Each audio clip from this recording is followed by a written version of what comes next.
First, Todd, let's start with the town planner report, including your own news. Sure. Should we first take roll call attendance first? Oh, yeah, that'd be great. Thanks. Sure, I'll begin roll call attendance vote. I'll begin with the chair, Michael Gore. Here. James Barr. Present. Bob Romer. Here. Austin Gunner.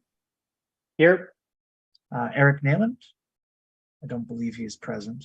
So we'll move on to Mr. Michael T. Lau. I am here. Very good. With those who have designated themselves as present, we do have a quorum, sir. Okay, you should go ahead with the town planner report, please. Sure thing. So I do have some small modicum of news. I was extended an offer of employment for a senior staffing position for the city of Worcester, and I have decided to accept it. This was offered to me a couple of weeks ago, and I've been in communication with the town administrator as well as our planning board chair regarding taking care of all the projects that Whoever's dialed in on the phone, please mute yourself. All set, I got it. So all the projects that are coming down the development pipeline and or are in utero, I've made sure to address and see that no balls are dropped and no plates fall to the floor as they spin.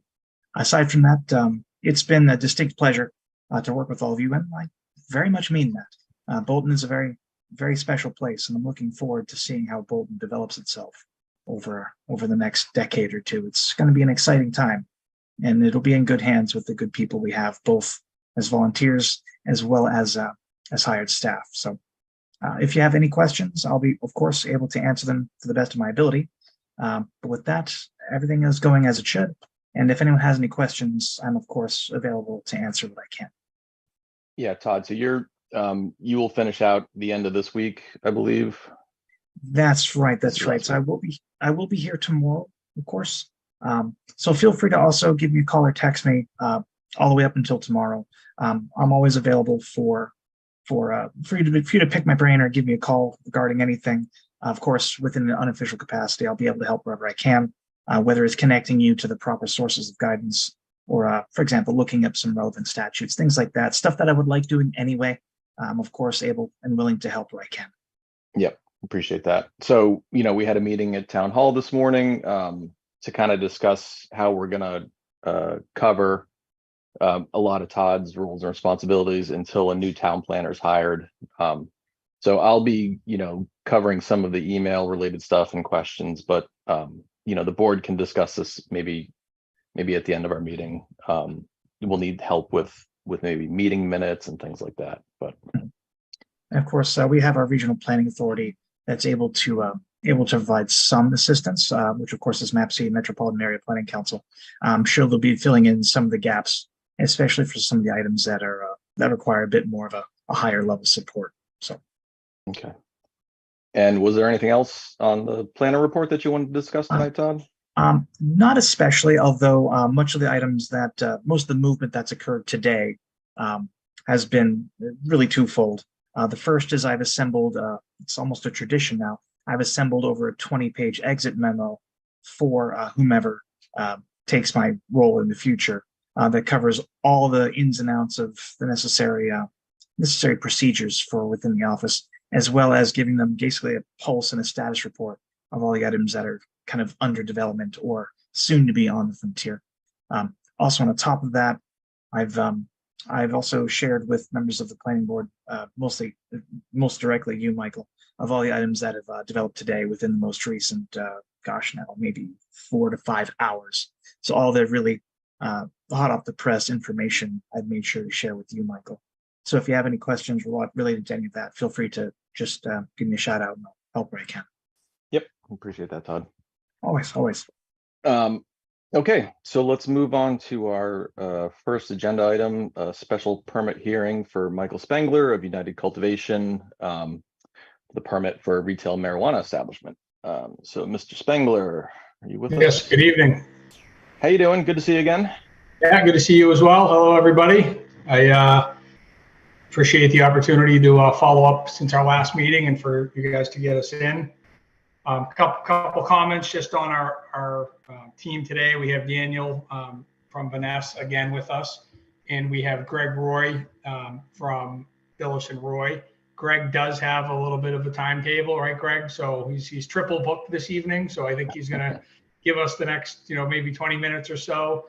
And then Jane Hood has joined as well. And as many of you know, Jane is the property owner and landlord for UC Retail's location at 476 Main Street. Just as a quick recap, during last call, there was a request from the board to further review the current existing traffic counts in and out of that plaza, as well as provide basically some opportunity and some review of cumulative impact to the space with our addition, as well as maybe give some suggestions on how we may mitigate any potential challenges as it relates to traffic. So Vanessa has prepared a document. Todd, I sent everything over today, so I apologize. We were working feverishly in a tight window to get all this done. And in addition, Greg has updated our site plan with some of the potential recommendations. So with that, unless anybody has any other questions or comments, Daniel, I don't know if you want to just kind of give a Reader's Digest version of the review and then talk about some of the recommendations. And then Greg, maybe we can, if you still have time, to throw on the site plan and then maybe have an open discussion with Jane as well, because a lot of this is falls into her domain as well. So if that's cool, that's how we can move forward. That sounds great. All right, thank you. And can everyone see my screen? Yep. Yes, sir. It keeps flashing back. Is Adobe? Oh, my computer does not like whatever I'm doing right now. Can everybody still hear me though? We can Yes. hear you, but yeah, Okay. the screen's blank at the moment. Okay, let me stop that. For the record, my name is Daniel Lasivita, traffic engineer with Vanessa and Associates. I appear to not be able to, let me try this. Share this. And then...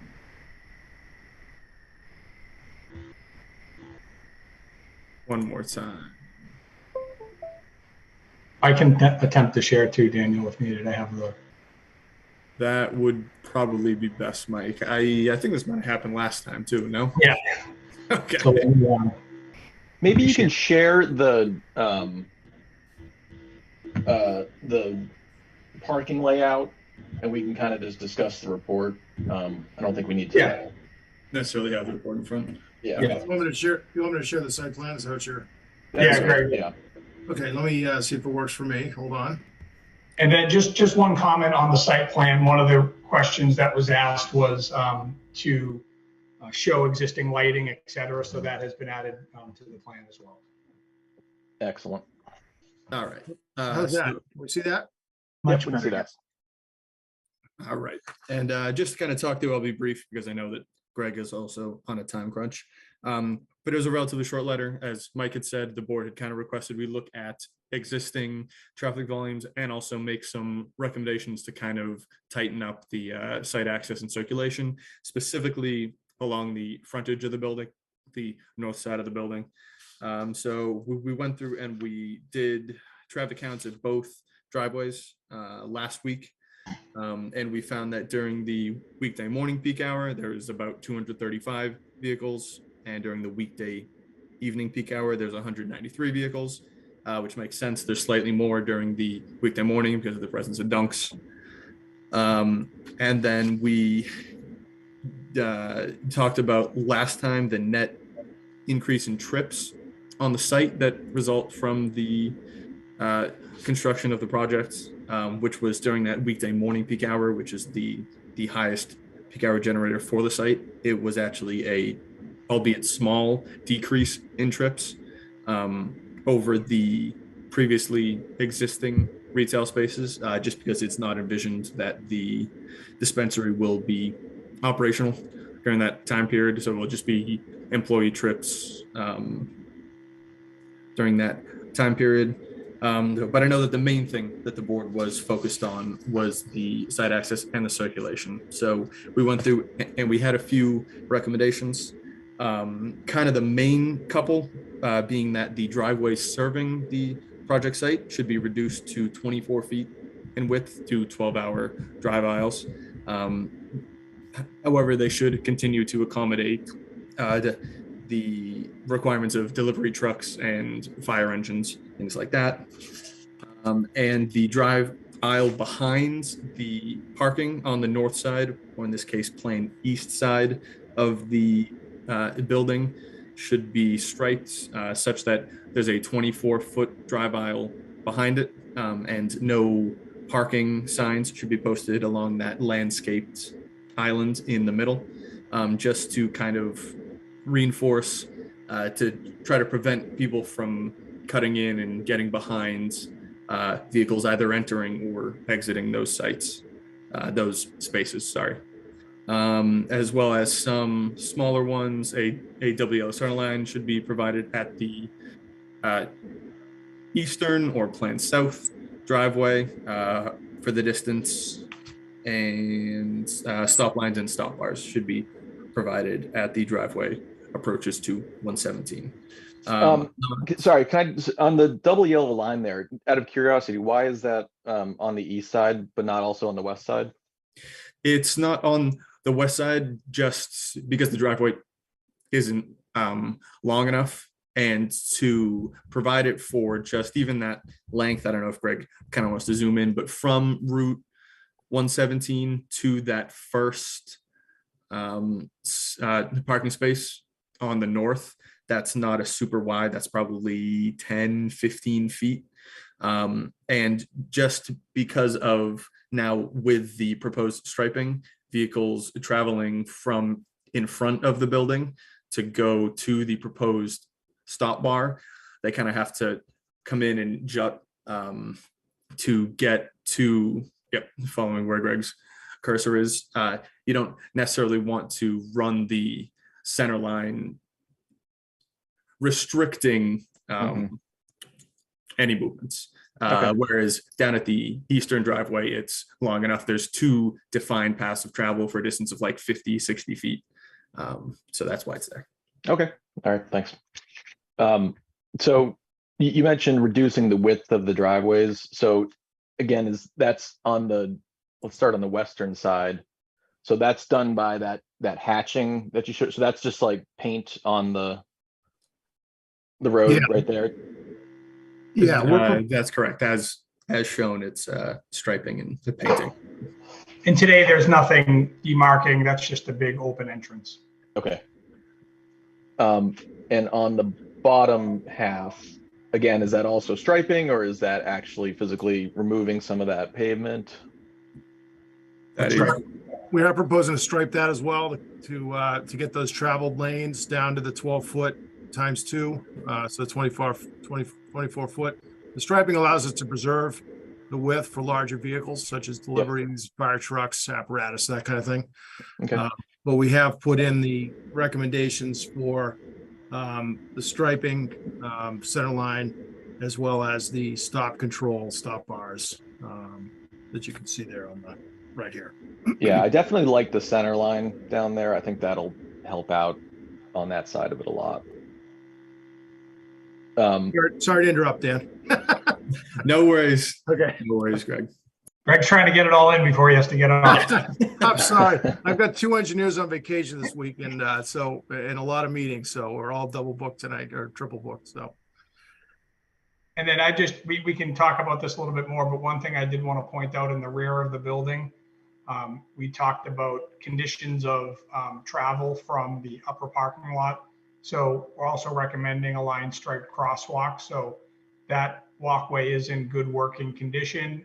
There's lighting back there, and we propose putting a crosswalk in across the back to push the flow around towards the front of the building if anybody's parked in that spot, particularly employees. Yep.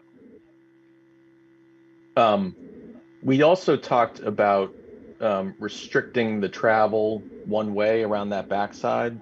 I didn't see that referenced anywhere in the. Yep, in the in our report. conversation with Jane, and Jane, maybe you can make a comment. There's a lot of truck traffic that enters on the opposite side based on the entryway. So restricting that traffic flow for them coming in would be a considerable challenge, I think, to the existing business. So trucks that come in on the east and then go around back and exit out the west? Yes. Excuse me, Jane Hood at Country Cupboard, that passway is sufficient for 2 trucks and 2 cars.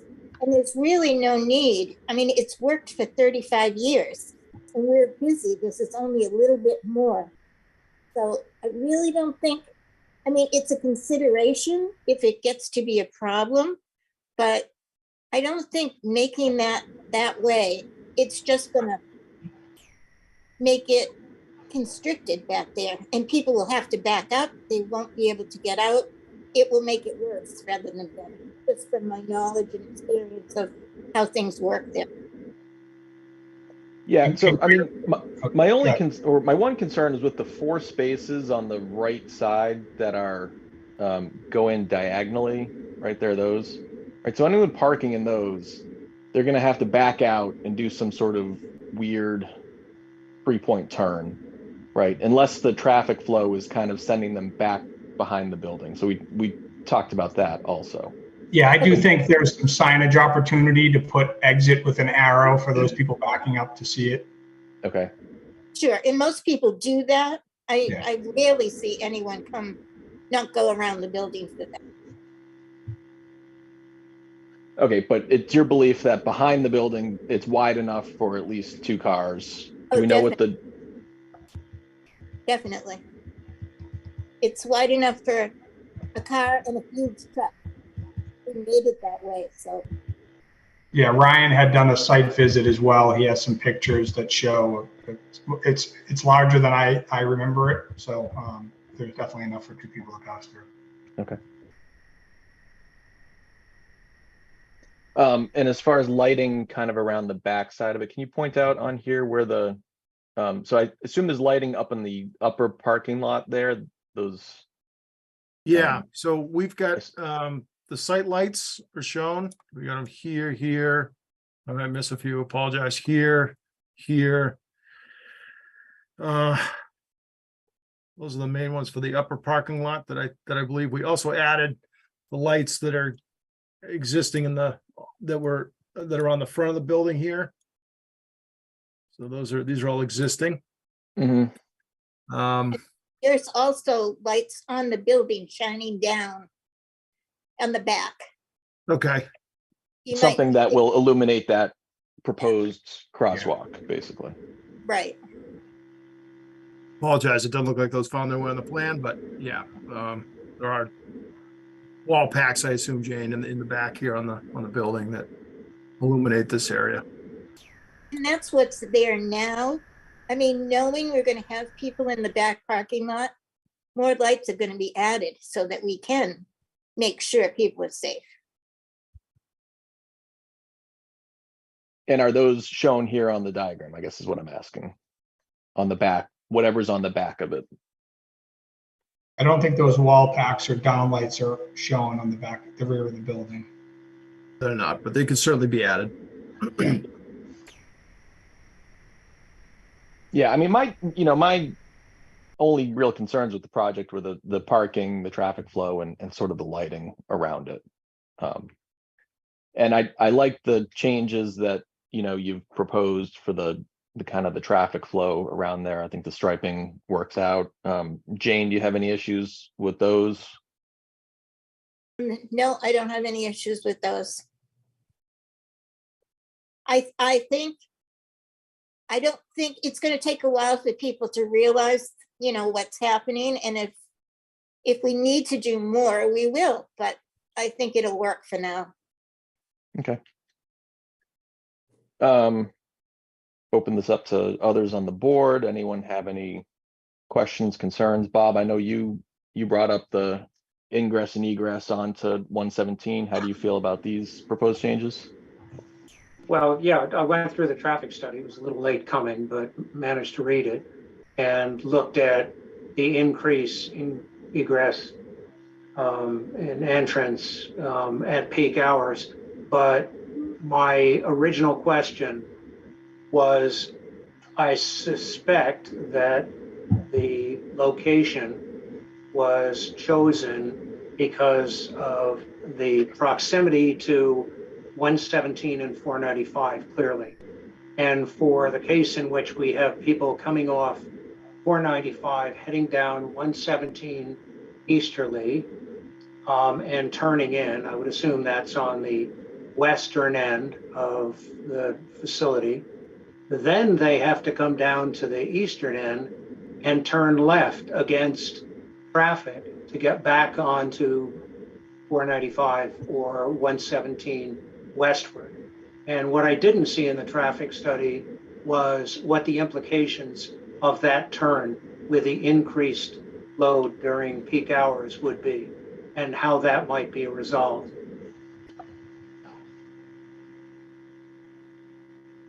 So one thing that we did look at, Bob, was that net increase, which it ended up being 32 vehicles during the weekday evening peak hour. That is one vehicle approximately every 2 minutes-ish, a little more, which is a level of impact and an increase in traffic volumes that we would not expect to result in a significant increase in either delays on that left turn or vehicle queuing within the site. It's just not a huge amount of vehicles such that we would expect any metrics of traffic engineering to increase.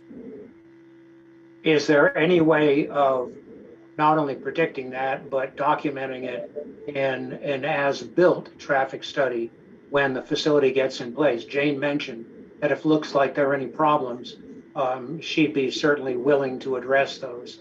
As somebody who travels down 117 regularly, comes off 495 regularly, and deals with a number of people coming down 117 westbound, turning left into the country cupboard, which I do also, by the way, holding up traffic in the eastbound direction, and then coming out on the west side of the facility, turning right to continue on 117, which is not anywhere near as big a problem, but for people trying to get back onto 495, it is a significant problem.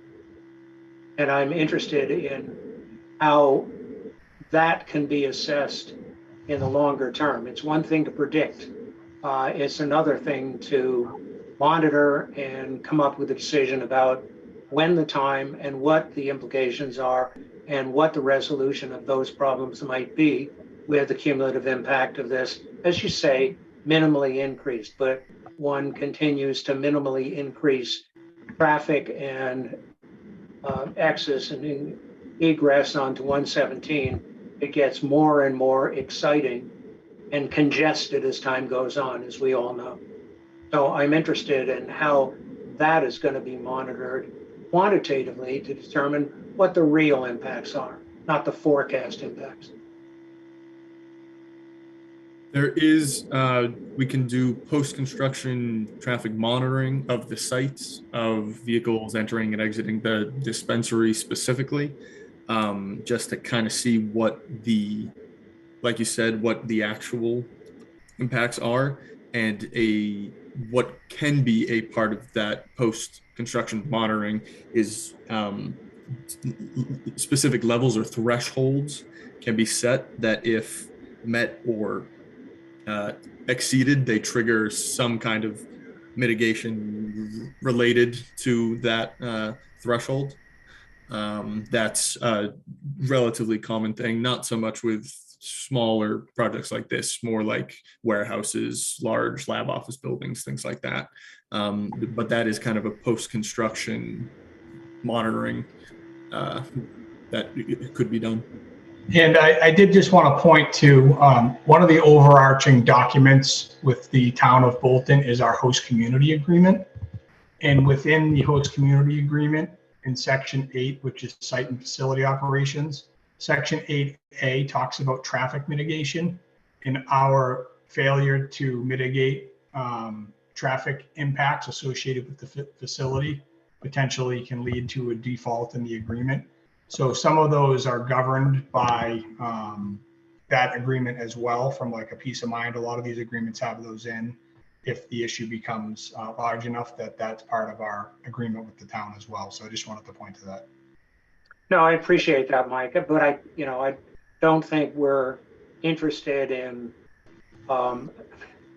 that significant an impact. I think what at least I'm interested in is what are the as-found conditions in terms of traffic, and be able to look forward with documentation about what the cumulative impact of the facility are, and then what can be done in terms of mitigation of that, as opposed to, anything like default.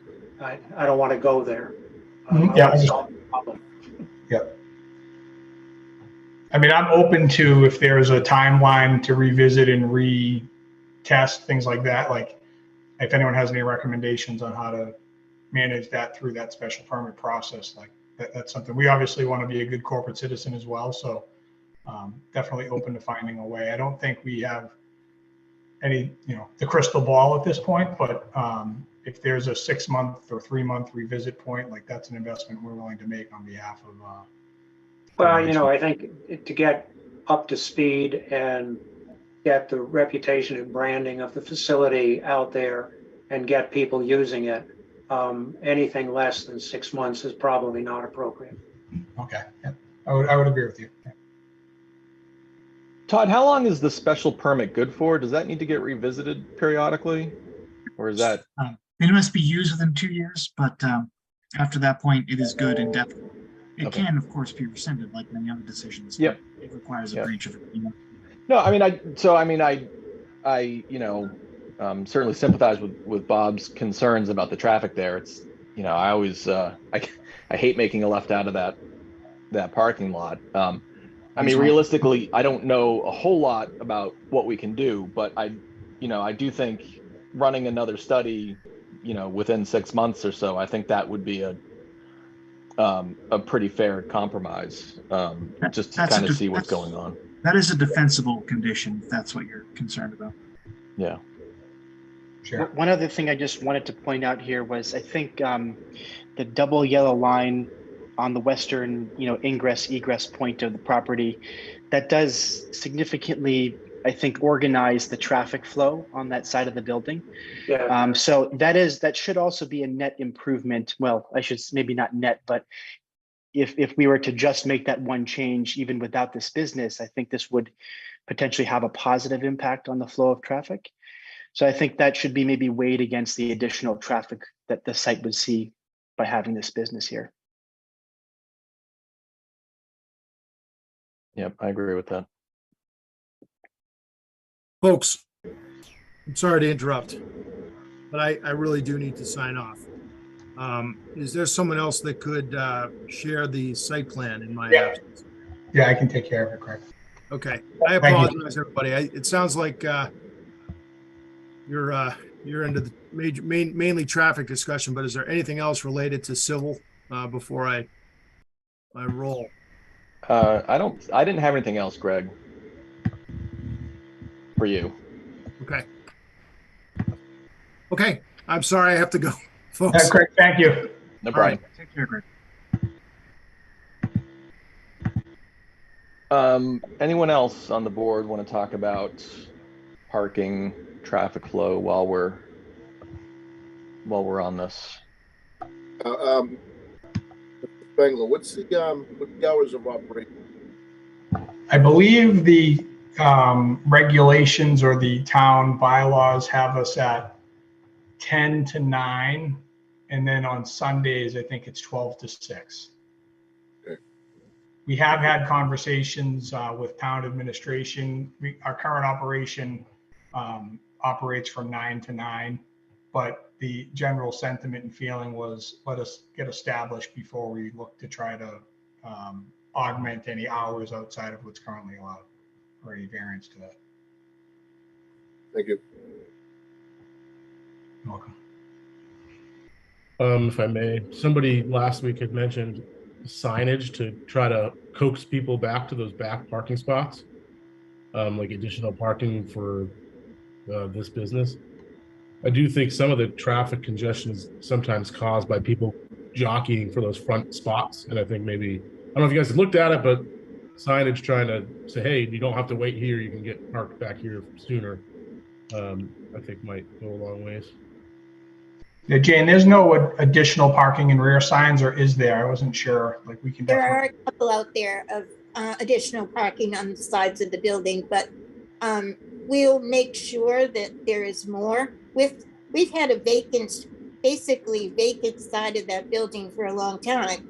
So it really wasn't necessary. In fact, what you see parking out there mostly is employees. They will be restricted. The building employees will be restricted to the back. So that's going to free up a lot too.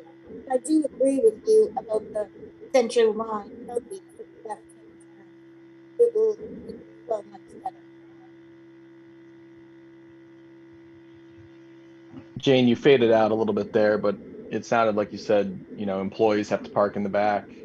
Yes, And a then- lot of the employees park in the front right now because the building is empty. Gotcha. So- Yep. So, you know, they will be all trained to park at the back.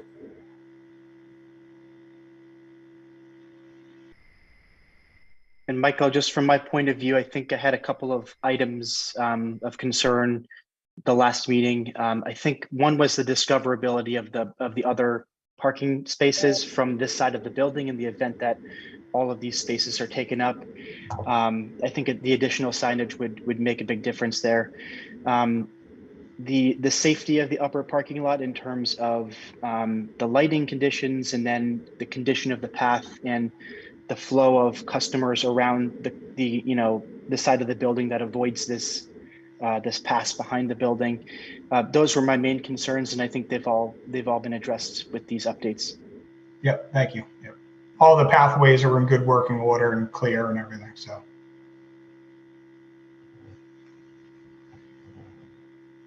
I think there's a couple things brought up offline about signage for the store itself, including signs on the window. Can you talk to that a little bit?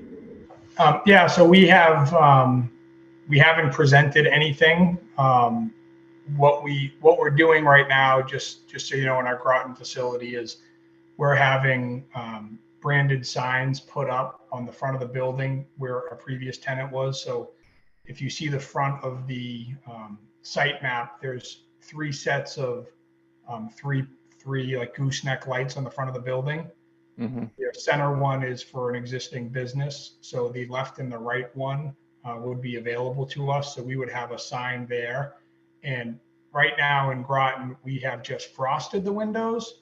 We have considered some sort of graphic in the window, but we were advised that is part of the sign approval process in Bolton. So I'm not sure if anyone's familiar with that process, but I believe we have to present signage to the town prior to installation.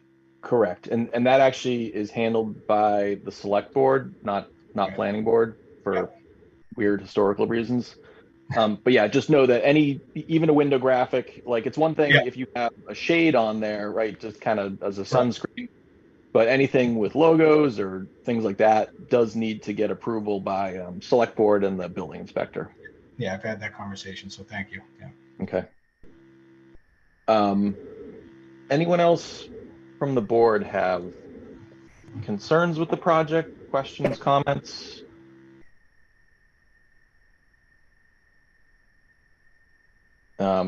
I will open this up to the town if anyone from the public has comments.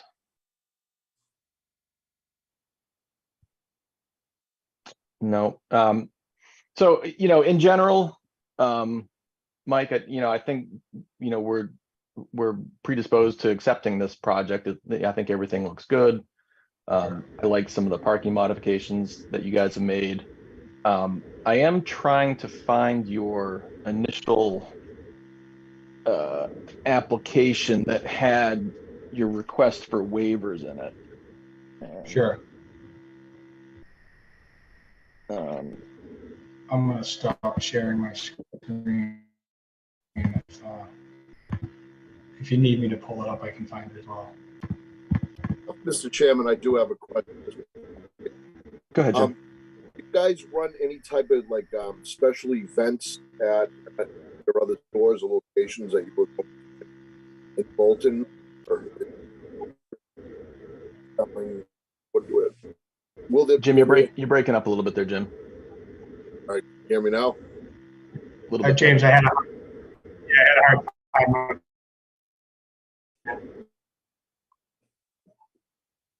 Oh, I'm frozen. Yeah, you go ahead again. What was that question? We can hear you, Jim. It's just So, do you plan on having any type of event, or do you have events at your? Jim, you're Okay, breaking yeah, up. so if Are you asking about venting? I think he was asking about events, I believe. Oh, Yeah, like events. special events or events at the facility. Yeah, so I can speak to that a little bit. So our kind of flagship store is Ashby. We have a pretty significant footprint. We have 150 acres. So we do host any like United Cultivation events. We have hosted them there in the past. The annual 420 event is a big cannabis industry event where they, focus on appreciation for cannabis, et cetera. We've done some large ones there, but we do not anticipate doing anything at this point in time in either Bolton or other facility. However, I will say if you categorize like an educational seminar or a marketing pop-up within the store as an event, those are recurring. So there's a lot of vendors that want to educate the consumer on their product lines. So those happen. There's limited impact. It's usually for people just entering the store, but I don't anticipate any significant events of any kind at that space. Okay, thank you. Okay, Todd, what are our next steps here? For the waiver requests, do we vote on these after we close the hearing or before? Before. So the idea is you would start discussing each of these waivers individually, line item by line item, and then you would confer amongst yourselves which ones you're willing to accept, which ones you're willing to accept with modifications, which one the applicant is willing to acquiesce to or not, and then we have that reflected in the decision made proper later on in the following weeks, whatever that decision happens to be. Okay. So we did discuss the waiver requirements in our last meeting. I can run through those quickly if people want that, or we can just vote on the numbers of them. So there's 7 total waivers being asked for. So Todd, what do you suggest? And for these, you can proceed to do these as a class. You know me, I like to keep them a little bit cleaner and done individually. However, that's a little bit onerous and that's really not all that necessary. So with this, you can, the board can discuss these waivers, whether they be granted or denied. You can discuss them as a class and then vote upon accepting the waivers as discussed. Okay, so for the purposes of this, to kind of keep things moving, I'm just going to quickly list the 7 of them, and then we'll take a vote. If everyone is predisposed, we'll take a vote on all of them at once. So the first request was section 3.1, provide stormwater management report. The second one was 4.1.4.15. This was a waiver for the requirements of a photometric plan. Section 4.1.4.16, a waiver for the landscape and lighting plan, building elevation plan, sedimentation control plan. The fourth was section 4736, and that's a waiver for the sedimentation control plan. The fifth, section 4.8, a waiver for providing structure details, landscaping details, parking details, tabulations, and outdoor lighting details. I think we do have the parking details that we're interested in. Number 6 was section 4.9, a waiver from a landscaping plan, and the 7th was section 4.10, the waiver for a building elevation plan. And the main reason for asking for the waiver for all these is because this is an existing building. It's not like they're building a new building from scratch where they need to provide all this stuff. So first, to the members of the board, does anyone have concerns with any of those waivers? Nope, I think they're fairly Not, straightforward. not on my end. Okay. Not here. Okay. So if someone would like to make a motion to grant waiver requests for the 7 items listed in the special permit application. Okay, I'd like to make a motion to grant the waiver in accordance with the special application. 7 waivers specifically. I'll second that motion. Very good. With the motion being seconded, I'll begin a roll call vote to that effect. I'll begin with Chairman Michael Gore, Aye. James Barr. Todd, I thought I couldn't vote on this one. That's very true. Apologies. Austin Grenner, Aye. Eric Nayland, who I believe is absent, and Michael T. Lau. Aye. Very good. With 4 votes in the affirmative, this motion carries. Okay. And now, Todd, we need a motion to close the hearing. Is that correct? That is correct, sir. Okay. Someone would like to make that motion?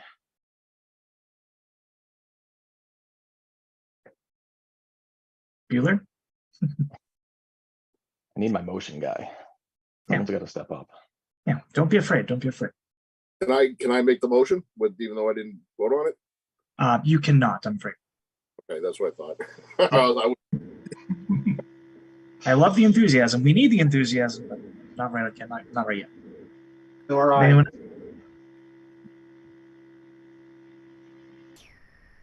Say that again, sir? Do I have anyone to make the motion? I will make a motion to close the special permit hearing for Michael Spengler of United Cultivation, application for the special permit for a retail marijuana establishment. We do require a second. I'll second the motion. Very good. With the motion having been seconded, I'll begin a roll call vote. I'll begin with Michael Gore, Aye. Bob Romer, Aye. Austin Grenner, Aye. and Michael T. Lau. Aye. With that, motion carries. Hearing is closed. I will make a motion to approve the special permit for Michael Spengler of United Cultivation for the operation of a retail marijuana establishment at 476 Main Street. I'll second the motion. Very good. I'll begin the roll call vote to that effect. We begin with Chairman Michael Gore, Aye. Bob Romer, Aye. Austin Gunner, Aye. and Michael Lau.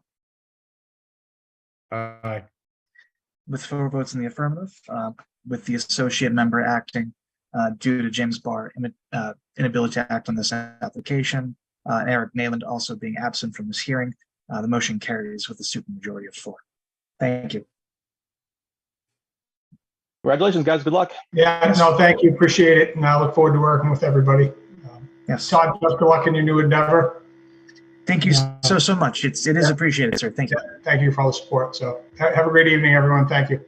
Bye, Take everyone. care. Thanks. Best of luck. Best of luck. Everyone, have a good night.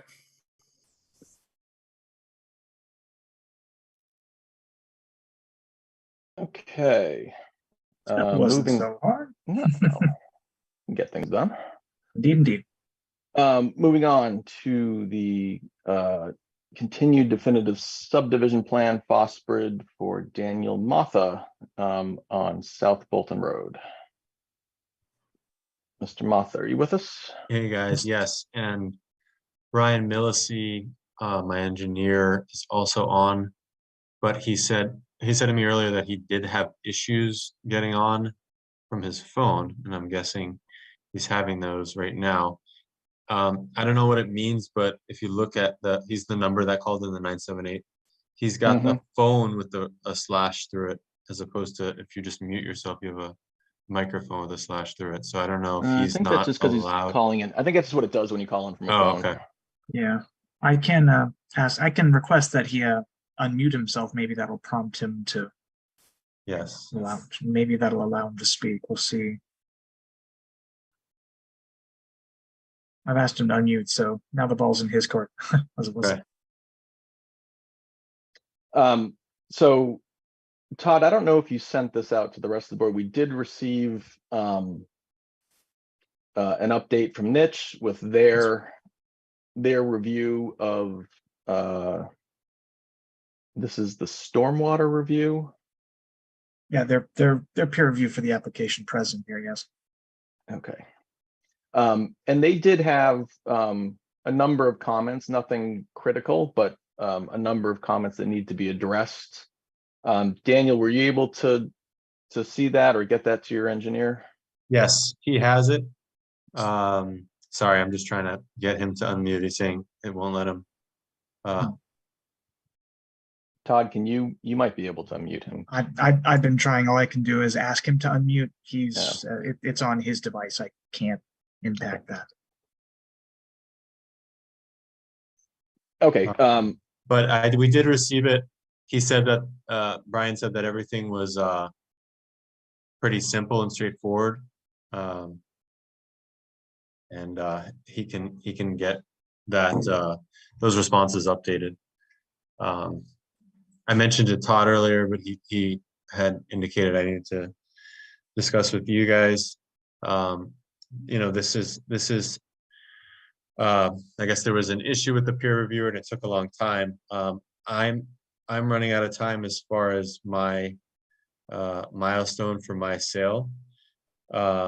So he had, oh, Brian, you're on now?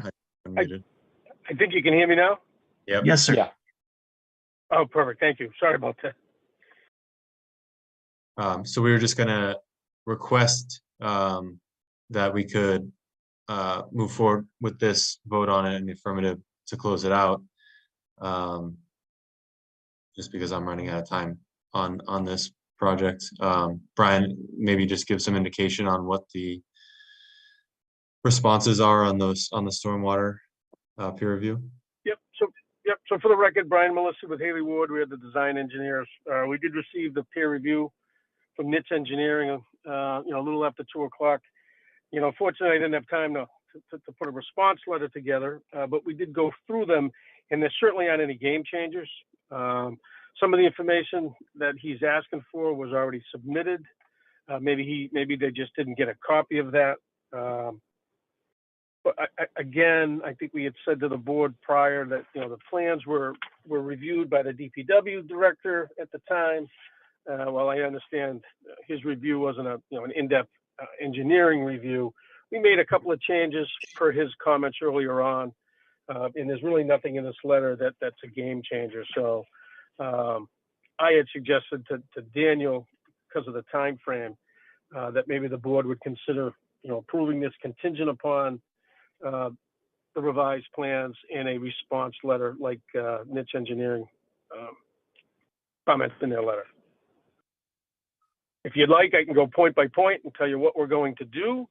That might be a little bit boring, but I can certainly do that if it would please the board. No, I don't think we need to go point by point, unless the rest of the board would like to hear this. I think there's 13 comments. Yeah, 13 comments from Niche. Todd, can you share that document? Give me one quick moment.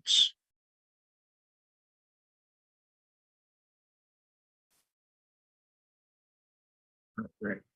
See if I can zoom in on that.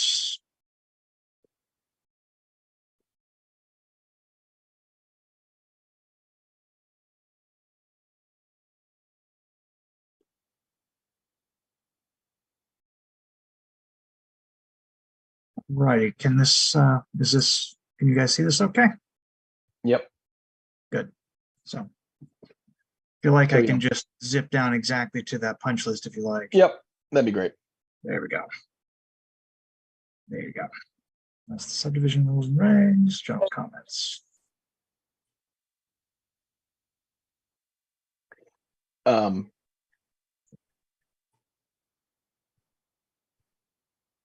Sorry, my computer's being really sluggish.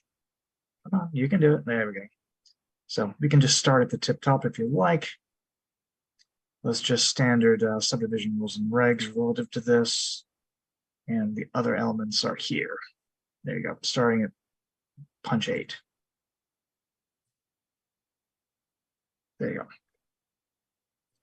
So So if you'd some, like, I some can- of these are design changes, correct? No, I don't believe there's going to be. I mean, there's a couple, the bar grates on the ends of the inlets. Most of these comments are really just verifying some of the numbers and whatnot, but I really don't see any design changes. No. Okay, so this is just updates to the plan.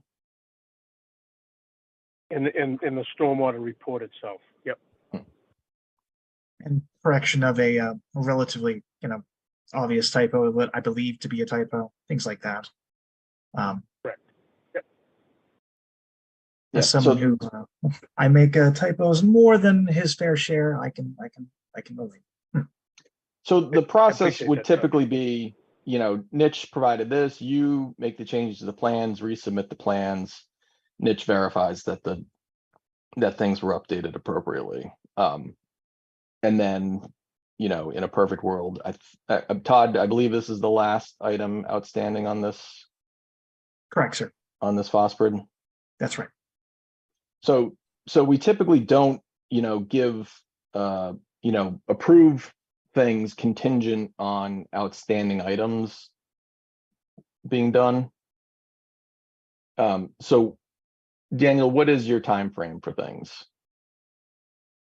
I need to have approval by August 3rd. So our next meeting is 16th, sir. August 16th. Now, I'll open this up to the board for discussion. We do conditionally approve some things. I don't know that we would do it on something like this. I think the board's position is that, we're generally favorable to the project. All that's really left to do is complete these last outstanding items. Hey, Mike, what's up on the screen right now? 12 and 13 look like design changes. Yeah. Mhm.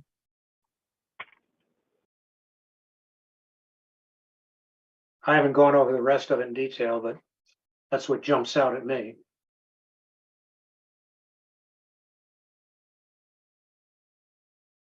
May I ask, as the junior member of the board, what constitutes a design change? Well, I mean, as an engineer, they've requested that the slope be changed on 12 and 13, which does mean a change, physical change. Correct. And if I may add, I guess a design change to add a tenth or subtract a tenth from a pipe, it does quote unquote constitute a design change. But again, it doesn't take away the whole flavor of the subdivision, the whole flavor of the utility design, the whole flavor of the layout. And I guess we're just kind of at the mercy of the board. The peer review was kind of late coming, and I'm not going to beat up the brethren. We certainly have been late before. We're just asking for a little bit of indulgence from the board. I can say that none of these are game changers. A tenth or two here or there, to me, doesn't constitute a design change, but just kind of dotting the T's and crossing the I's. That's a mighty big T and a mighty big I in 12 and 13. Change So inputs. I would kind of beg to differ. Well, what is it if it isn't? Well, I mean, the difference between a 0.0075 and a 0.01 slope, we're talking a couple of tenths. And again, I don't mean to be argumentative. I really don't. We were just trying to kind of wrap this up for Daniel with some of the time frames that we've been kind of dealt with here. I think it's taken 3 months to get the peer review. Again, I think it's like 7 months. Excuse me? I think it was 7 months. It's been 2 months since Todd Okay. realized that it hadn't been submitted when we submitted at the end of 2022. Okay, but I take exception to a very slight change over the length of the particular pipe it may be significant. I'm looking at this. I can't tell right off the top of my head what it is. I would expect as a minimum that there be a commitment that in accordance with the comments of the peer reviewer, that the development will include these in the final design for acceptance. Bob, I think that is what they're asking for is for us to approve the special permit contingent upon these changes being made to the design.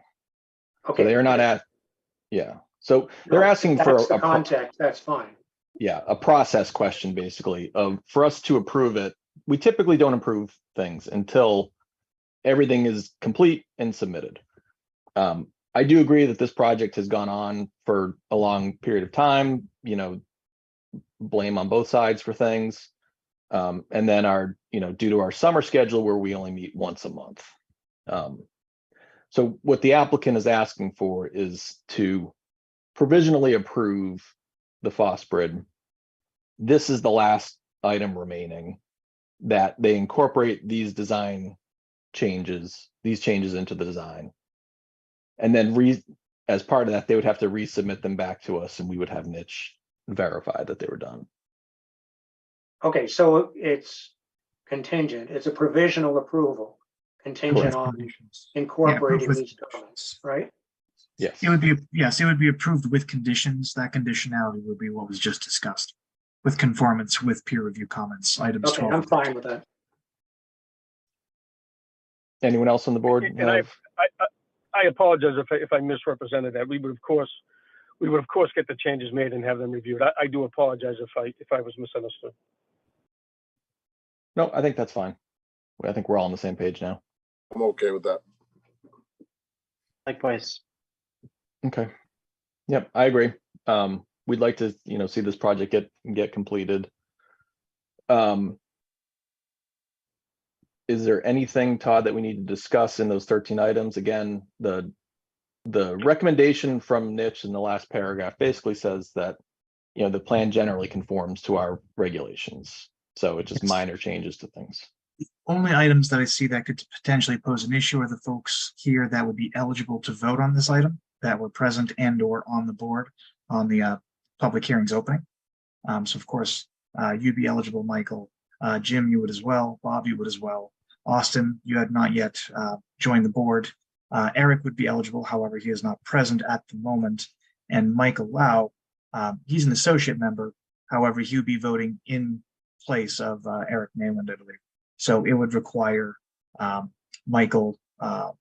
Michaels, Jim and Bob to vote in the affirmative because Austin had not yet been on the board by this public hearings opening. Sorry, say that again. So you're saying Michael Lau could vote? He would be voting, well, actually, he would be able to vote in place of Eric Nayland because Eric is not here. However, as Michael was not here also for this public hearing being opening, he wouldn't be allowed to vote on this either because he would need to be on the board upon that hearing opening up. So we don't have a quorum present without Eric Nayland being present, an eligible quorum present without Eric Nayland being here for this particular project.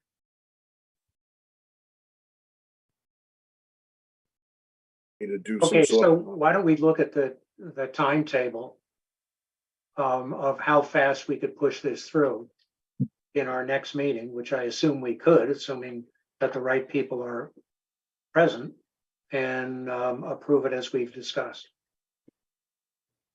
There's that. There's also the possibility of scheduling a special meeting, possibly. That's what I was thinking. That's always an I would agree with that. It has been an incredibly long process. Agreed, and especially with the fact that it's not the applicant's, it's not to inconvenience the applicant for Eric Nayland not being present. I don't want to see them be put in a lurch for an item that has a very sensitive time frame that is not upon them in terms of fault.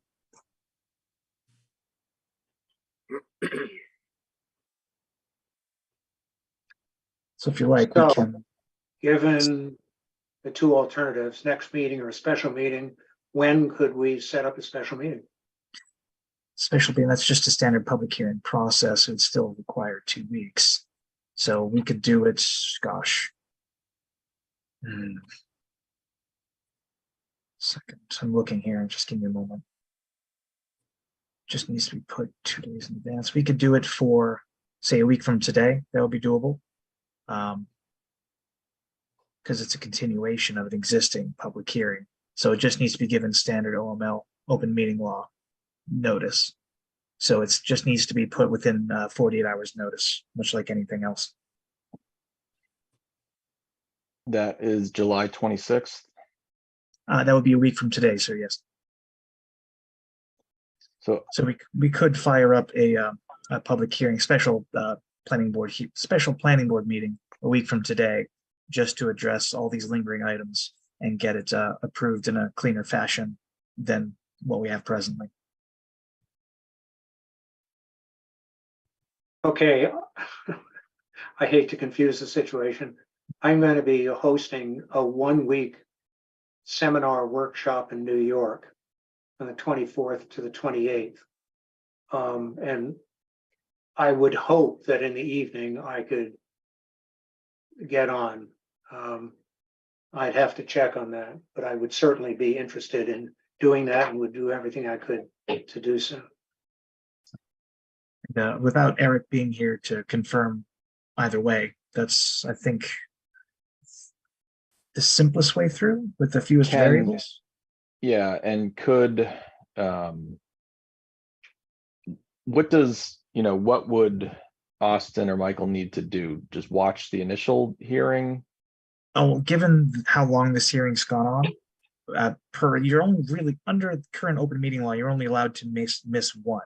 And then upon educating yourself on the events of that one missed session of that public hearing, then you become eligible to vote again. However, since they weren't present for this long of a time, there is no way for them to legally vote on this item. Okay. Unless you were to close the hearing and then open up a brand new one after, again, public hearing notice, and basically start from we're not doing that, especially with you leaving. Yeah. That's what I was saying. That's not really a viable alternative. So I think if we do a very quick 5-minute meeting next Wednesday, Daniel, does that work for you?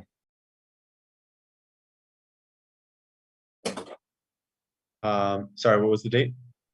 The 26th, the week from today, sir. July 26th. 26th, I will actually be on a plane.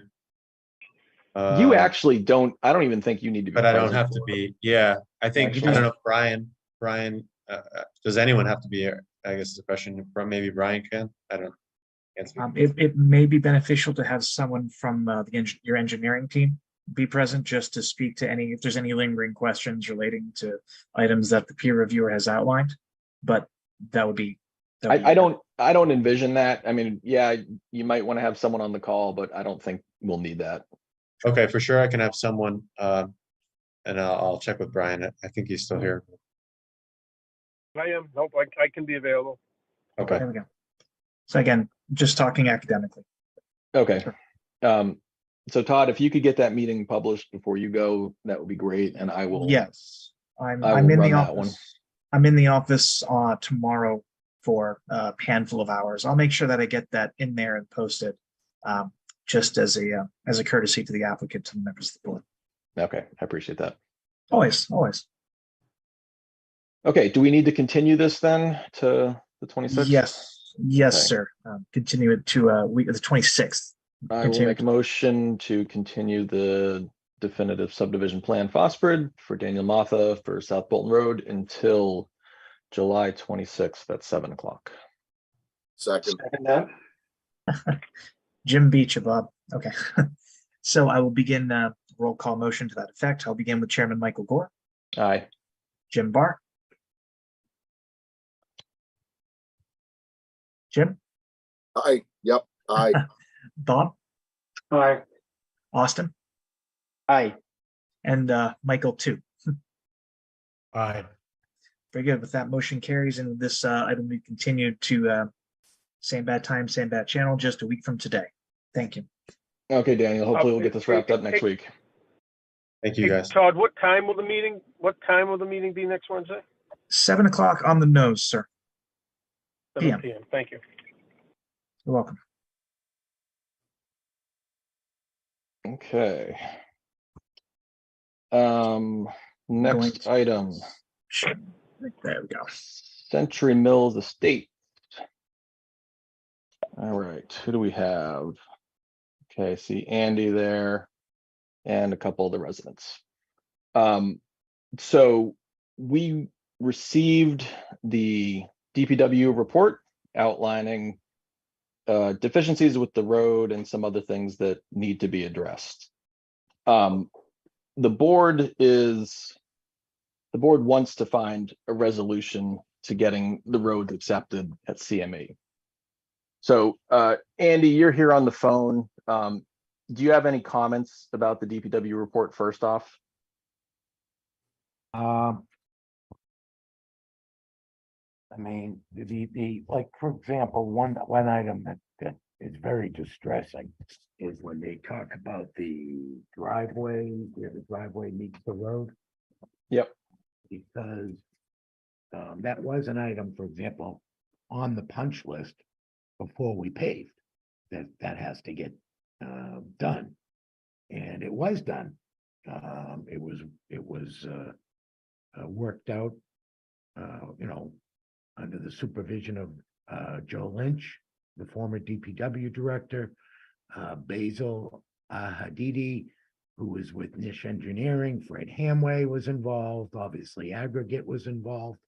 And it was done, before we top coated.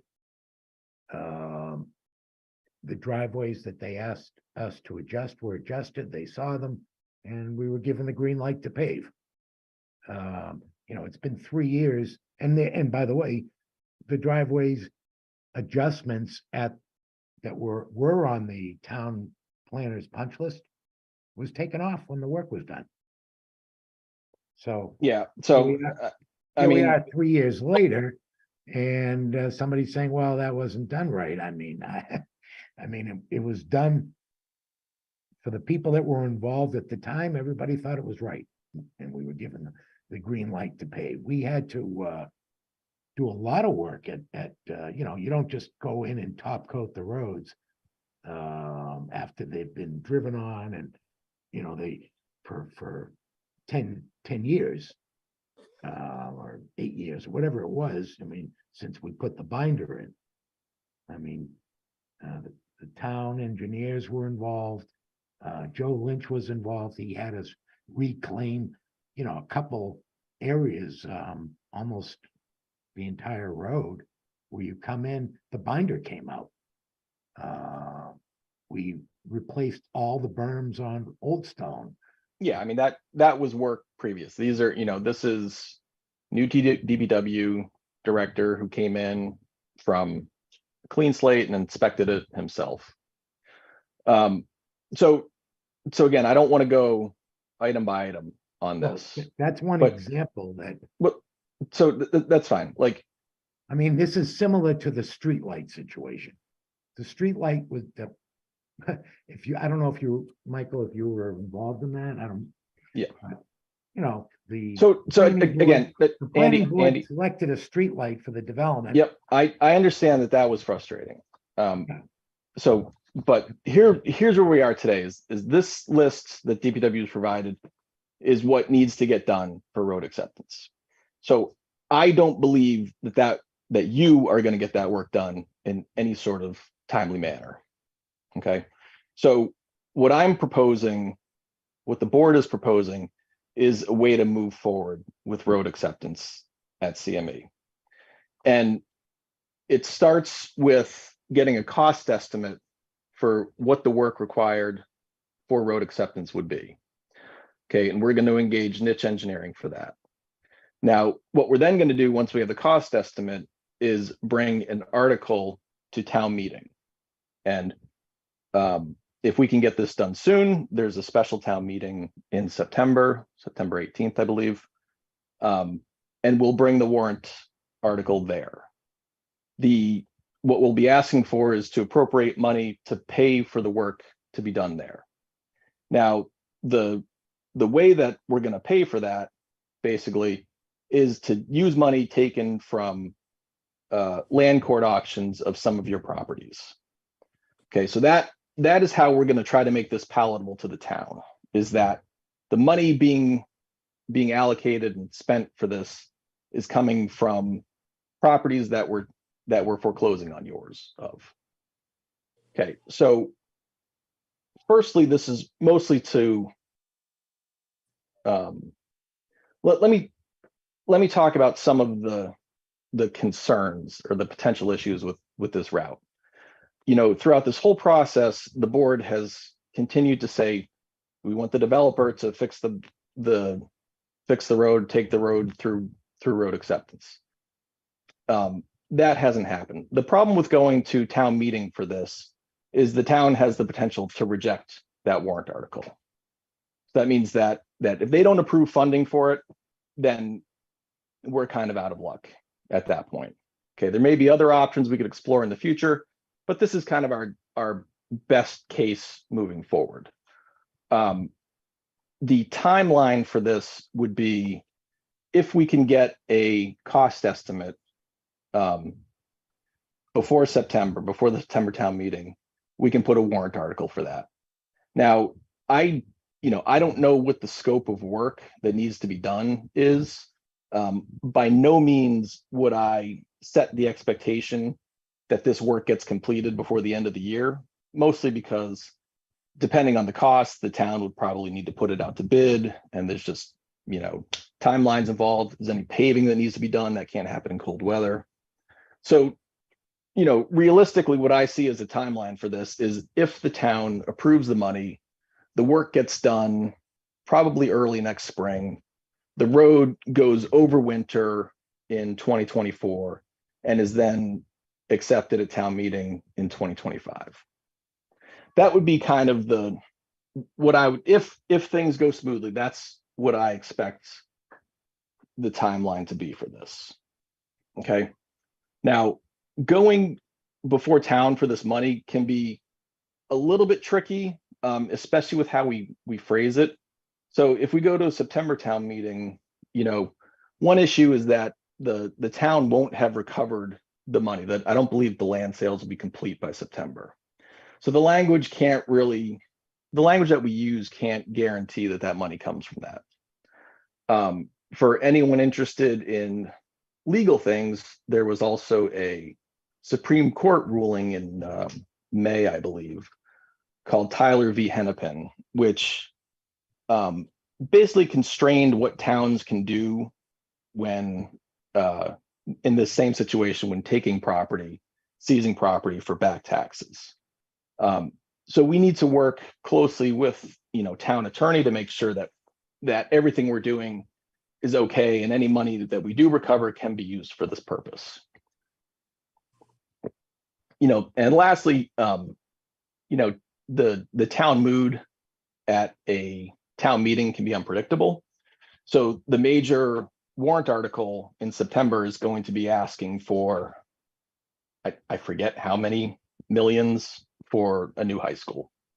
So depending on the mood, people may be in a not so pleasant, we want to spend money mood. But again, what I'm trying to do, what the board is trying to do, is provide a path forward for the residents to get these roads accepted. So the first thing that we need, the thing that's holding us up right now, is $1,500 in order to pay Niche to provide cost estimates for these items. So Andy, we sent you an email last week asking you for those funds. Can we expect that money from you? Yeah, I'll send you that money. So Andy, I have a question. What when Nish does a cost analysis, is he doing the work? Are they going to estimate the cost of the work based on the town doing it, which I believe you have to pay? Like, yes. Yep.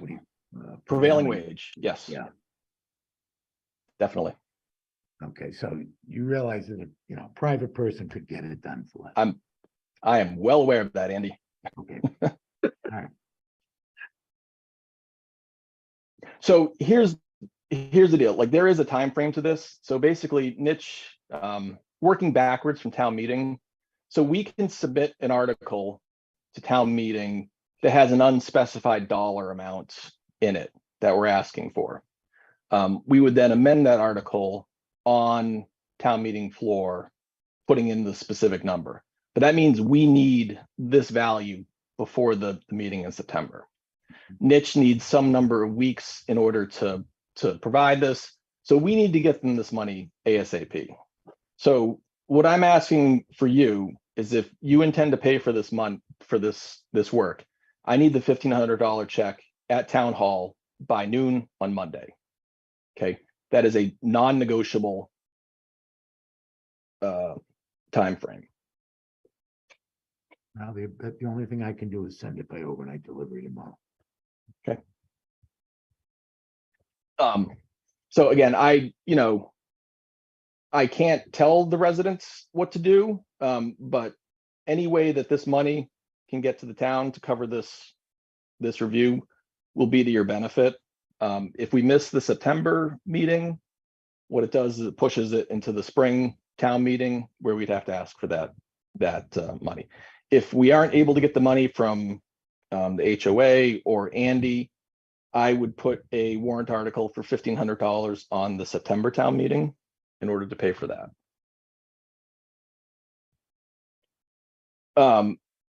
So that's kind of the plan to move forward.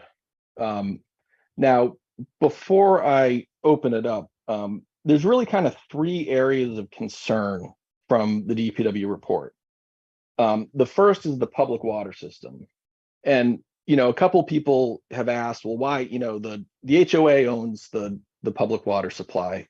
Why there's so many references to it? Excuse me, the HOA does not own the public water supply. Who owns the public water supply? I do.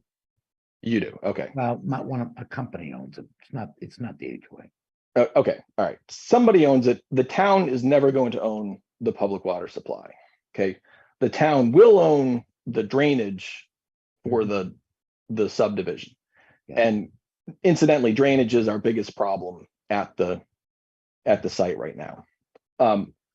But what the DPW is going to need, what they've asked for a lot in here is reports, signage, things that explain where parts of the water system are. Okay, and the reason for that is we're going to have a lot of commingling of public water supply pipes and structures and drainage structures. So, if the DPW is plowing a road and hits something, they need to know who to call, that sort of stuff, right? I mean, so there's important areas of that. Now, I don't think this is a dollar value, but like this is information that needs to be provided to the town. And it sounds like, Andy, you're the one who knows that, or can you have whoever actually manages the water, who's actually doing the work, provide this information to the town? Well, you realize that every improvement that was done, every trench that was ever dug, the town engineer was standing there while this was being built. When you build a subdivision, everything that, before you can fill in a trench, the town engineer comes out and inspects the work as you're doing it. So, I mean, that's not the question I'm asking, right? Well, I'm talking about documentation and, things that the DPW is asking for in that report. I read the report, and I will try to get them what we have. Okay. The second item relating to the public water supply is easements. So are there easements required? It sounds like there are easements required. Well, when currently, when we deed the roads to the town, that's when we do easements. Okay, but you will need to have that sort of stuff in line, ready to go. Yes. Okay. Yeah. The third one on kind of the road deficiencies is the fact that DPW wasn't able to do kind of a good inspection of the detention and drainage ponds due to overgrowth. So that becomes, a big unknown for cost estimates if there's something fundamentally wrong with those structures. Okay, I don't again- know. Go ahead. Again, when they're being built, the town engineer is there. So I understand when it's built, I understand that, but I mean, these things right now, we're just talking about overgrowth on them, Right. right? And so you're supposed to have an operations and maintenance plan that goes in and is doing things on an every 3 month, every 1 year schedule. Okay. And it doesn't look like a lot of that maintenance has been done. Okay. And so the town is not going to accept those, you know, I understand. structures in those cases. Right, you want the pond scraped out. It's a normal thing that gets done. It was done a couple years ago when we thought the roads were gonna be accepted. Then I have pictures and they were submitted to the Yeah. town. But I mean, those are supposed to be done yearly, I believe. I'm not sure off the top of my head. I mean, again, I'm not here to get into details of everything, but it's like, that's a concern, right? That's a concern for if there's underlying problems with those drainage structures that we can't see right now because due to overgrowth. Well, the ponds don't have structures in them. They just have the sand on the bottom. Well, I mean, I imagine DPW would disagree with you, but you know, be that as it may, I'm pointing this out as a potential concern. So this is how we're going to try to move forward with this project. So I will stop talking right now. And also, you know, the engineer, the town engineer that was involved in the project, which was Fred Hamway. He wrote a closeout letter on the development. Submitted it to the town.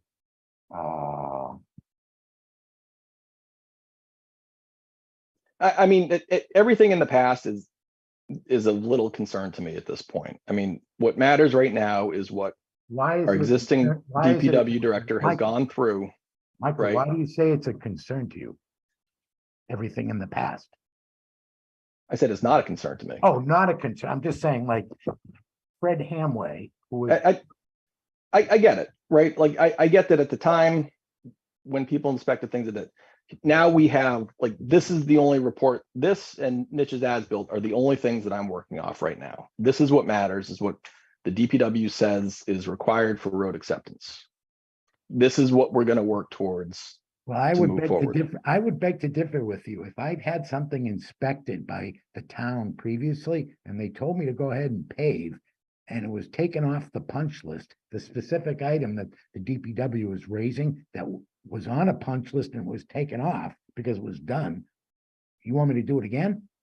That doesn't make sense to me. It doesn't. I mean, I already did it once to the former DPW and town engineers, you know, satisfaction. I don't know that you did all those driveways. I seem to recall that some of those driveways were pointed out and not fixed. Again, That's not the case. it's so Andy, It was Andy, removed from your Andy. planning board. Your planning board administrator took it off the punch list. It was done. So Andy, I'm not really sure what you're arguing at this point. Like, I am coming up with You're a saying the only thing proposal. that matters is what the DPW says today. And Yes, that's not fair because this is this is the same same guy who had a problem with a light that was selected by the planning board. no, I understand that I that mean, was that's not a fair to frustrating me. situation. It's not fair to me that the planning board picks out a light. I go out and buy it, and then a new DPW director comes in and says, oh, no, that light's no good. That was a $12,000 light. Yep, I agree. I mean, and this is the same situation. I'm just only referring to the driveways on that report. Those driveways were not overlooked before we paved. You had engineers involved, you had the DPW involved. Before we paved, there was all sorts of work that had to get done. It was on a punch list before we were allowed to top coat. And the town was holding the money. And the town and for the work in the bond, the cash bond, they had a joint check agreement for Aggregate and the people that did the work. Aggregate submitted for payment and they got paid. Why? Because the work was done. Now to say the work wasn't done, I mean, I'm not into, you know, I don't want to pay for something twice. Well, I mean, we're not asking you to pay for it in this case. Well, That's the difference. So Andy, I've heard from you. Yep. I'm going to open this up to any of the other residents if they have questions or comments. This is Kai Trong. I'm a resident of Century Mill. Is it okay if I make some comments? Go ahead, Kai. Great, thank you. So number one, I think we all want to put this behind us. And I appreciate everyone trying to come up with a realistic way to move forward.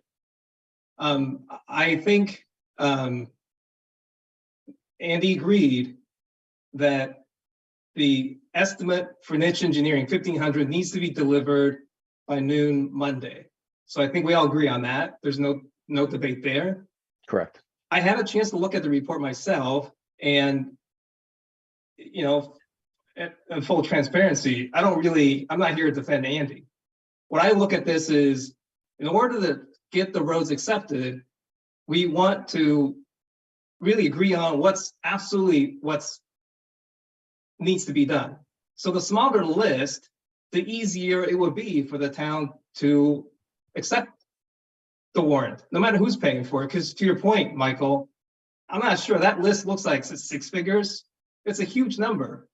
And so I think the point I like to make is, to the extent that Andy can provide evidence of previous town planning board members or DPW that had accepted certain punch list items, I don't think it's right to go back and say, well, now it's different because we have Randy was a different DPW director. So I'm not sure if there's any evidence that Andy provides, but I think if he does provide, I think it's in our interest to get the list to what it really needs to be for the town to accept. And I trust that previous members of this board and of the town had the expertise, the professionalism, the care, all of that to make the judgment. And we should not go back and reset the goalpost. I think that's a fair expectation for this process. So that's my comments. Thanks. Yeah, I mean, I'm willing to accept documentation, but I mean, the fact is the DPW went out and did a very thorough inspection of the property.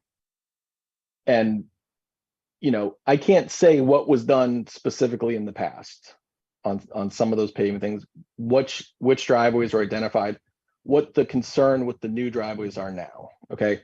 Like the DPW has brought all these things up. He and his team have far more experience in doing this than I do. So I'm not going to second guess what he found and considers a problem in the subdivision. The town ultimately needs to own this road if we accept them. Okay, and that means that the town becomes responsible and liable for everything in it, right? So the DPW director is protecting all of the residents of Bolton by making sure that everything that's done on those roads is done properly. Well, just to clarify, I don't think we're debating the level of expertise of the current versus the previous DPW director. I think I'm not doing that. I'm not doing that either. I think what's at stake here is really, once the town has given its word, can it go back and change its mind?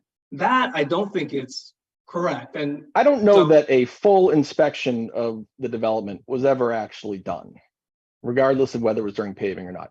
And I mean, again, of course it was done. To everyone, stop. Okay, everyone stop. You have reports upon reports from the Andy, town engineer, Fred Hamway. Every time he goes out there, he does a report. Every single time he's there, he submits a report. There's hundreds. To the chair, through the chair, may I mute him? Yes, thank you. Guys, I mean, I am trying to help the residents here. Okay, the DPW's report is what it is, right?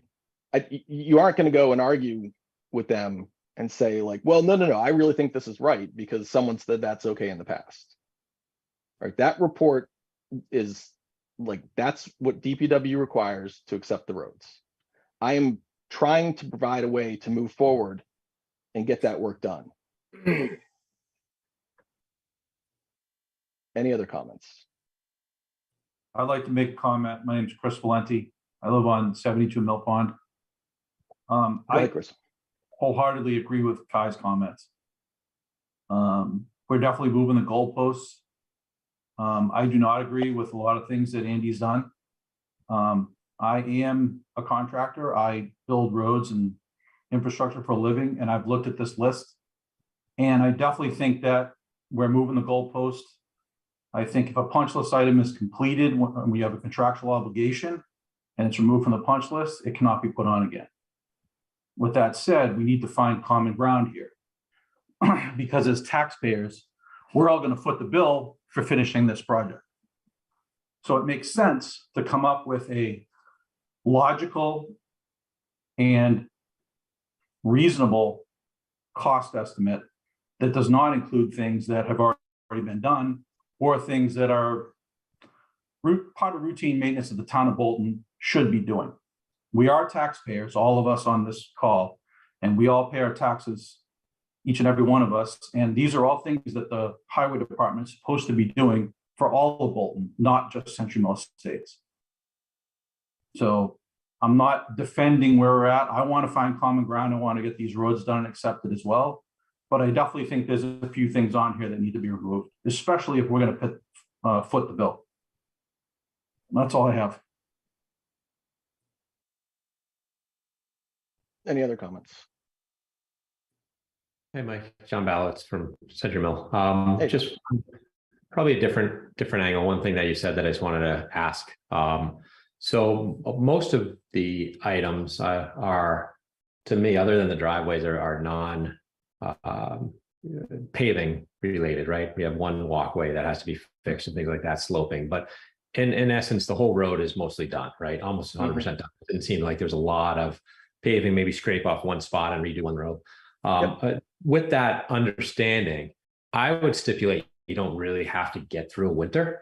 So even if paving was in the spring, I don't think that's it's significant the enough, bylaw. right? That's the It's bylaw. not a certain amount of paving that's required to make that say it's a bylaw if it's paved. No, you know, 1 inch of it has more to driveway. do with at what point you deem that the road is complete, and then it overwinters, and then it's accepted at spring meeting. That's just how it's written. That's what we are bound to. Okay, even if it's no real road, it's driveways. Yeah. Okay. I guess the second point I'd make, and then just that was really around the question of, the town doing the estimates and prevailing wage. Certainly, if there's items on this list, and this is really just a comment that could go to Andy. Obviously, we're in a position because of financing the work that has to be done has been a challenge. And if there's items on this list that Andy would rather take care of without waiting for Niche to do an estimate and go out to bid, I assume he would still be allowed to check items off this list that he would agree to if it's done under the satisfaction of DPW during the summer before they even get there, right? He would most definitely be allowed to do that. I am right. I mean, I've listened to yours and the other residents' concerns, for the past year, many more than that. But like recently that, you're frustrated because, we give Andy some slack, nothing gets done. All right. I'm trying to take it out of his hands and move it forward through the town process. So if Andy wants to do any work, that's awesome. That's great. Like that'll be, less stuff that the town needs to do, right? And we can, if we appropriate more money than we spend, that money can be returned to the town at some point. So absolutely. Okay, perfect. No, I appreciate that this being an option because obviously we want to get it done and, barring the financial situation we're in, I think that's our best effort. So I do appreciate that. I'll defer it back to everybody to figure out the best method now, but thanks, Mike. Yep. Any other comments? Good evening. My name is Dan Sonneborn. I'm an attorney that I represent a a group of the CME residents, not everyone. But just wanted to introduce myself. I believe some of you may have been copied on some recent correspondence I sent out. I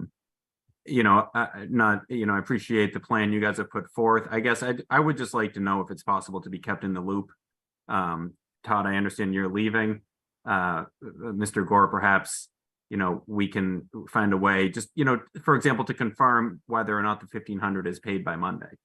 Definitely. Because that's something that it's important to us. It's important to keep this process moving forward. And if it's something to press to, what do we need to do to make sure this gets on the September meeting? That's important to us, obviously. Yeah, Dan, I can definitely keep you in the loop. I'll make a note of that right now. Thank you. Okay. One last comment, if anyone has one. No? Okay. So hopefully we'll have that check-in relatively soon, and kind of get this process moving forward. So reach out to me directly if you have questions or comments, please.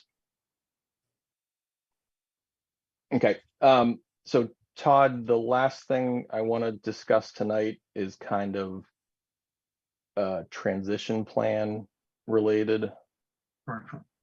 And this is a little bit of what we discussed this morning. So the things that we need basically are someone to take minutes for our meetings, right? Is that what we need from the board? Anything else? Yes, minutes, and we have Kristen Zena, who's willing to assemble the agenda and have that posted for future meetings until an intern is found. However, the minutes are, trust me, quite labor intensive at times, but they need to be so meticulously detailed. The primary elements that need to be recorded there are the motions made, who makes the motion and who seconds them, and just an overview of what occurred during that discussion. It doesn't need to be a transcript. Heck, it ought not to be a transcript, because that is overly laborious and really counterproductive. So I can help go over, regardless of that, I'd be more than happy to have an extended conversation with any member that elects to take these minutes. I'd be more than happy to share with them the templates present, etc. It's really, it can get onerous, but it need not be if you know what you're doing. And I'd be more than happy to help. And typically, what you rewatch the video to do the minutes, or do you do the minutes in real time? No. I'm not nearly that good to do them in real time. However, the meeting recordings that we have via Zoom, those are invaluable. They are not formally a record. They don't serve as meeting minutes on their own. However, they're great to derive the meeting minutes from. So we can use those to help formulate and construct the meeting minutes, and then go back and review. It's quite handy. Like again, I'd be more than happy to help answer questions or guide and concierge. Yeah, if you could provide me the template, that would be great. I've got you covered. I'm not going to ask for volunteers tonight, but maybe someone could find it in their hearts to do that moving forward. Even rotating them, serving as like a rotating secretary could work. So that way, if one person isn't taking the whole burden, trust me, it's I won't say it's my least favorite part of the job, but it's absolutely my least favorite part of the job. That said, it needs to be done per state law and statute. So regardless, it must be abided. One other thing, do we have anything scheduled for the August meeting yet? Are there any agenda items? Nothing immediately coming up now. The August meeting, we would have had the Daniel Martha Fosberg, but we elected to construct that special meeting a week from today. Aside from that, we're fairly open come August, which is a relief and not all that common lately. But yeah, we're fairly open now. Okay. Mike, I can step up and help with minutes if you want. Thank you, Jim. That's because you're a great guy, Jim. Thank you. Well, I like the, obviously the rotation of it. That's the more, if someone isn't there, they can always do, help out as well. So, whatever you need from me, I can make myself available. I appreciate that. I will try to keep the meetings super short. And it shouldn't be all that, it should be all that crazy of a workload, especially if there's only a few items present for the August meeting. It'll get constructed quickly. It really will. Yeah, I'm familiar with minutes, so no worries. Sure. And of course, if you have any non-specific questions or guidance on policy, you guys have my number. That's completely fine. I can't weigh in on particulars and specifics, and I can't work within an official capacity, but unofficially, I'd be more than happy to help guide folks and point them in the right directions towards whatever answer they need.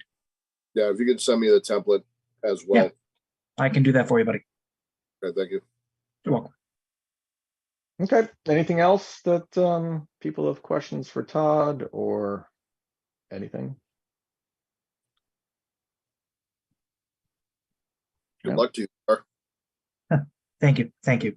No, it's Good luck, super, Todd. super exciting. It's super exciting. Bolton is a fantastic place to live and work. But Worcester is an international city and I couldn't turn it down. So Oh, I understand. Yep, congratulations, Todd. thank you. Congrats. Thank you, sirs. Okay, with that, I will make a motion to adjourn. Oh, hold on. We do need to have minute acceptance. Oh, for those- minutes. Oh, Speaking of, Yeah, that very exciting, thrilling event. Yeah.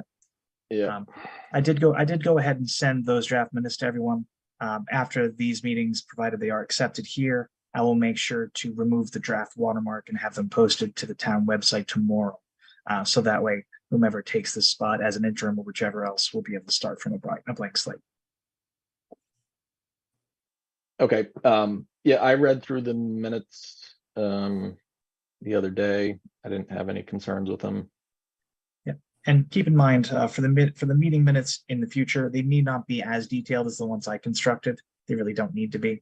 I tend to be a little bit verbose anyway, as you can see in the minutes there, but they don't have to be that precise. They really don't. Okay. Anyone have concerns with the minutes? Not here. I will make a motion to accept the meeting minutes from April 5th, April 19th, March 22nd, and May 10th, 2023. second. All right. So with that, with the second coming from Jim, I'll hold a roll call vote to that effect. I'll begin with Chairman Michael Gore, Aye. Jim Barr, Aye. Bob Romer, Aye. Austin Greiner, Aye. and Michael Lau. Aye. Very good. I wanted to include you on something. So with that, motion is satisfied and the meeting minutes are accepted. Again, I'll have them posted to the website tomorrow morning. Okay, thanks, Doug. Welcome. Okay, so with that, then I will now make a motion to adjourn. Second. Okay, motion having been seconded, I will begin roll call vote to that effect. I'll begin with Chairman Michael Gore, Aye. Jim Barr, Aye. Bob Romer, Aye. Austin Greiner, Aye. and Michael Lau. Just Aye. to get you on record. All right, with that, the motion is accepted and passed, and we are adjourned. Okay. Hey, good luck, Todd. I'll Thank you, probably guys. speak to you before you Again, go, but Of course, anyone, feel free to give me a call, or if you need advice or guidance, anything, I'm here to help. So always, if you need anything, give me a ring. okay. Thanks Night, for everything, everyone. Todd. We'll Take care. see you next week. Very good. Have a good one.